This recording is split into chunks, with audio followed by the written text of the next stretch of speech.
राधे राधे सभी को। आज मैं आपको बताने वाली हूँ गोपी गीत के बारे में, जो कि ये पुस्तक श्री कृष्ण लीला पुरुषोत्तम भगवान इस पुस्तक से लिया गया है और इस चैप्टर का नंबर है 31। गोपी गीत। एक गोपी बोली, हे कृष्ण, जब से आपने इस ब्रज भूमि में जन्म लिया तब से प्रत्येक वस्तु धन्य लगती है। वृंदावन की भूमि धन्य हो गई है और ऐसा प्रतीत होता है मानो यहाँ स्वयं लक्ष्मी जी निवास कर रही हों। किंतु यदि कोई दुखी है तो हम ही हैं, क्योंकि हम आपको निरंतर खोजती रहती हैं, फिर भी आपके दर्शन नहीं पा रही हैं। हमारा जीवन आप पर ही आश्रित है, अतः हमारी प्रार्थना है कि आप पुनः हमारे पास आ जाएं। एक अन्य गोपी बोली, हे प्रिय कृष्ण, आप उस कमल फूल के भी प्राण हैं जो शरद ऋतु की स्वच्छ वर्षा के कारण पारदर्शी बने सरोवर के जल में उगता है। यद्यपि कमल फूल देखने में इतने सुंदर हैं, किंतु आपको देखे बिना वे मुरझा जाते हैं। इसी प्रकार आपके बिना हम भी मरणासन हैं।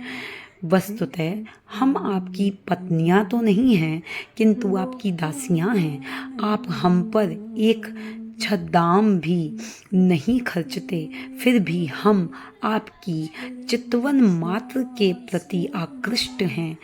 अब यदि हम आपकी चितवन पाए बिना मर जाती हैं तो आप ही हमारी मृत्यु के लिए उत्तरदायी होंगे। स्त्रियों का वध महान पाप है और यदि आप हमें देखने नहीं आते और हम मर जाती हैं तो आपको ही इस पाप का फल भोगना पड़ेगा। अतः कृपा करके हमें देखने आ जाइए ना। हे हमारे प्राणनाथ, आप यह ना सोचें कि केवल अस्त्र शस्त्र से ही कोई मारा जाता है।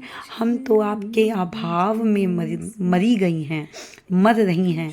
आपको सोचना चाहिए कि आप स्त्रियों के वध के लिए किस प्रकार उत्तरदायी हैं।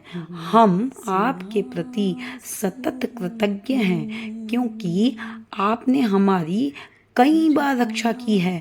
आपने हमें यमुना के विषैले जल से, कालिया सर्प से, बकासुर से, इंद्र की मूसलाधार वर्षा से तथा उसके कोप से, दावा अग्नि से तथा अन्य अनेक दुष्ट दुर्घटनाओं से हमें बचाया है।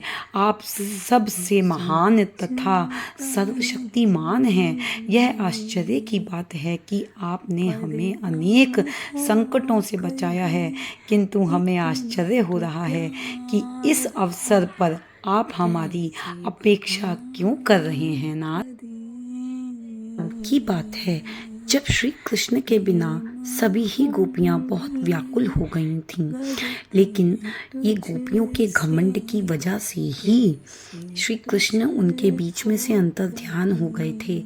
जब वो विचलित हो उठी तभी उन्होंने गोपी गीत की रचना करी और ये सब श्री कृष्ण से प्रार्थना करते हुए अपने प्राणनाथ से, भगवान से, श्री भगवान से ये शब्द बोले हैं जब वह तड़प रही थीं उनके लिए, और वह कह रही थीं कि कृपया करके आप हमारे पास आ जाइए, आ जाइए, हमको इस तरह से मत तड़पाइए।